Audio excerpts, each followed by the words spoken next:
What's up everybody, this is Danny, and it's that time of year again where I introduce you to the brand new iPhones. I have the iPhone 6s in that fresh new rose gold color, and I also have the iPhone 6s Plus in my favorite, the space gray color, and I'm going to unbox both of them, and I'm also going to compare them to see maybe if I can help you make a decision on which one to pick up. They do have different storage options. They do still have a 16 gigabyte model. I don't recommend it. I would at least get the 64, but I got the 128 so I can test out this new camera. Alright, so let's go ahead and crack into this and see what comes inside of the box. You can see the boxes are different this year. You can see the prints on the front, and all of the available colors that were available last year are here, except for this brand new rose gold color, which you see here on the right. In terms of design, they didn't change it at all this year. This is an S upgrade, so it's the same metal and glass build as last year. And if it wasn't for that S moniker on the back, you probably wouldn't even notice the difference at all. The accessories in the box are exactly the same as last year, so you're going to end up getting some ear pods, you're going to get the exact same charging brick, and then you're going to get a lightning cord. You should also get a SIM card removal tool, and then inside of this packet you will get a quick start guide, some Apple stickers, and some warranty information. And the exact same thing for the 6S Plus as well. Let's go ahead and remove the plastic off of the rose gold model, and it does look more pink than rose gold, but it looks nice anyway. And let's go ahead and take the plastic also off of the 6S Plus.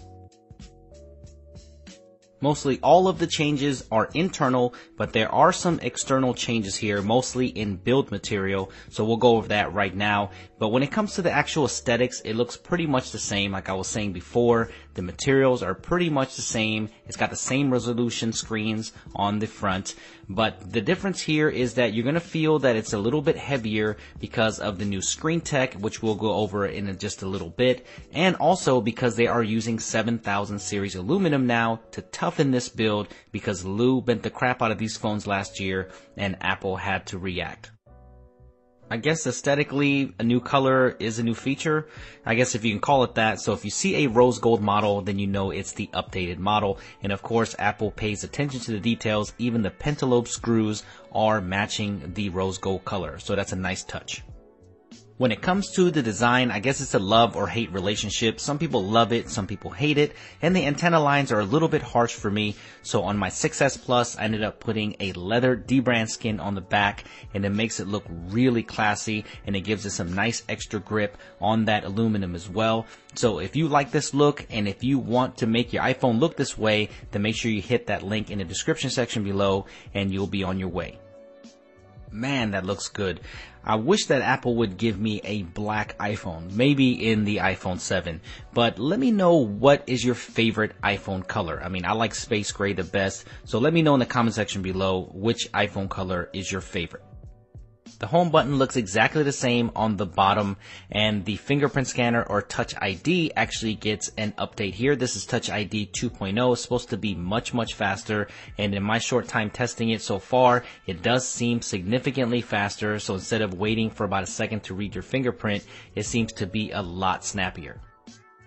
Probably the most interesting thing that has been added to the new iPhones this year is a technology called 3D Touch. And this is basically where the panel can detect different levels of pressure sensitivity for different levels of interaction. This is pretty much the same technology that was introduced with Force Touch on the Apple Watch, and I see a lot of potential in this. So to bring up a pop-up menu like this, all you have to do is press harder on an icon, and then you can go directly to that different pop-up function or go right into the app itself if you like. At launch, it is a little bit limited. It's only limited to some of the Apple apps right now, so this is open to third-party developers. I can see this being extremely useful, and even in some cases now, like going to your last photo or a different album at this time, and also getting a shortcut to take a selfie real quick, or you can actually just pin yourself at a location and use different map functions and maybe get directions home. So this would be really quick instead of opening the app. I can't wait to see where this goes. You do have to get used to it a little bit, but I can't wait to see this functionality increase. Probably one of the biggest changes is on the internal side, where you get the A9 processor. This is a dual core processor at 1.8 gigahertz. And if you look at the benchmarks, then it is a significant step up from the last generation A8 processor. On this system on chip, you also get 2 gigabytes of RAM, which is very important. I know 2 gigabytes of RAM doesn't sound like much in the smartphone world today, but this is the most RAM that's ever been on an iPhone before, and that will help you with this multitasking lag that you saw on the last generation since it only had 1 gigabyte of RAM. So basically what this means is that iOS 9 is going to run smoothly. It's going to run much better on these new iPhones compared to the last generation. Of course, that's a given. Apps will open a lot faster, and with this new GPU, you're going to be able to game smoother. You can see here that Mortal Kombat is having absolutely no problems running on this, so you should be able to play games with ease, and this new GPU seems like it's doing a great job. So you should have plenty of power here for your smartphone needs. Both of these iPhones should be performance beasts. So all of that tech stuff aside, which one of these should you actually get? Well, you need to think about the size of the phone first, because naturally the iPhone 6s is going to be much smaller. It's much more compact with a 4.7-inch display. While they both have Retina displays, the iPhone 6s does have a lower resolution display and doesn't look bad by any means. It does look crisp and images still look sharp on here, but you will notice a little bit of a difference if you see them side by side, because the 1080p display on the 5.5-inch 6s Plus will be much better and you will be able to tell the difference. So personally, I like the 6s Plus. You just have to be able to deal with this massive size because it's not a small phone at all. And another disadvantage of the iPhone 6s is that it's got a 1715 milliamp hour battery, and that is pretty small, so the battery life is going to be definitely worse than the iPhone 6s Plus, which has a 2750 milliamp hour battery. So just in my use, the 6s Plus has much better battery life. I wish that the iPhones would come with some type of quick charging or wireless charging so it'll help you top up on your battery a little bit quicker throughout the day. But what I did find is that Spigen has a Slim Armor Volt here that is a case that also enables Qi wireless charging for the iPhone 6s and the 6s Plus. I was actually really surprised by this case because the wireless charging module doesn't add any extra bulk. It's the exact same size as the Slim Armor. It's really easy to install and you can start Qi wireless charging right away. So if you're interested in this, I'm going to leave a link down below in the description section and watch for my full review on the channel very soon on this case. I highly recommend it. I love wireless charging. Apple, please give us wireless charging on the next generation iPhone. Last but not least, let's talk about what everybody wants to talk about, and that is the 12 megapixel camera on the back with f2.2 aperture. This is a new sensor this year, and what you need to know about the iPhone 6s is that it does not have optical image stabilization, where the iPhone 6s Plus does have optical image stabilization, and that's going to help a ton when it comes to low light photography and when it comes to shooting video. So keep that in mind.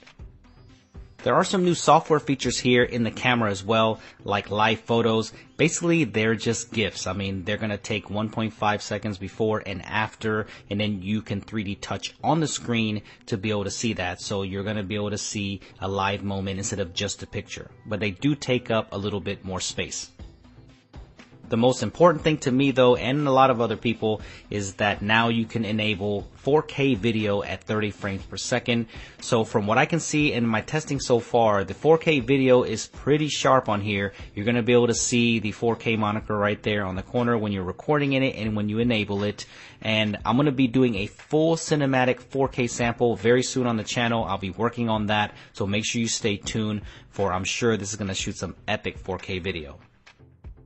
The front-facing camera also gets a much-deserved upgrade. It's now 5 megapixels, and it can finally shoot 1080p video.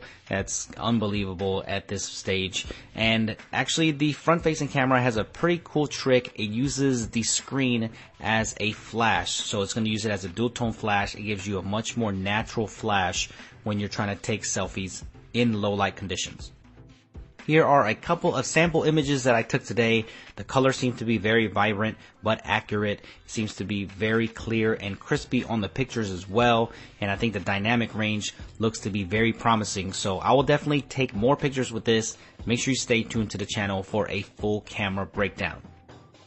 Alright guys, well I hope you enjoyed the unboxing and comparison of these brand new iPhones. Hopefully it helped you make a good buying decision. So let me know what you guys think about them in the comment section below. Make sure you subscribe to the channel if you haven't already, and give me a thumbs up if you enjoyed this content, and I will see you guys in the next video.